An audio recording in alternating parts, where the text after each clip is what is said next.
Buli company ennene mu Uganda muno eyinamu abantu abali unqualified okubeera mu bifo ebyo ng'ate bawerera ddala omuwendo munene nnyo.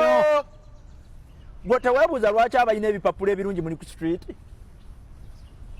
Ogenda n'oyogera n'omusajja ng'omusanze ku desk ennene bweti ng'oyogera naye ng'oluzungu agatta lugatte. Kyokka nga ggwe ayogera naye oli atudde w'olina okutuula. Oluzungu lw'oyogera lulungi nnyo naye yawulira banachula. Era afundikira akugamba toli Muganda biŋŋambe mu Luganda. Omusajja angamba teweemenya na luzungu yogera by'oyagala. Nenjiwawo nenteekamu nezinnakasigirwa. Wakoca. Nenjiwawo engero zonna nanga kati obadde weemenya nakyo. Ekizibu nakitegeera luvannyuma nti akazungu katono. Nenga ekifo kinene kyalimu. Ng'era ne baba bakutenda ekimujjawo awo ali bakatonda. Nkutidde. Ebintu ebimu muyina nze era kati Ibra kankugambe mazima.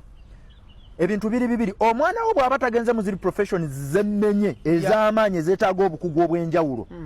Bino ebyaffe business administration simanyi Bachelor of Commerce simanyi procurement and supply management ebyo bw'omala bimulaga byonna tandika omwana oyo omusasulire mu bulizi semina nga tavaayo ate mubulire n'ekyokukola jjajja okusanga abo abali mukwata ku mukono singa nga aliba asikatidde. Sisobola kuliraana muntu mu semina kumala ssaawa 2 nga simukwano gwange kikafuuwe.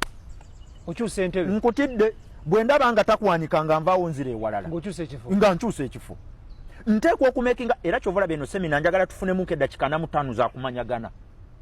Okola ki nkola ki? Ntunda bumasu. Ntunda bitabo bikwata mmese. Ntunda butwa bwa mmese. Nfumba mmere. Ntunda mmere embisi ennakasero. Ndi musomesa egindi nina essomero egindi. Eno ekintu kye tuli mu kutandika Ibra ina kubeera nga club. You must belong to a certain club. Ebirala byonna bwe biba biganye belonging to a business club.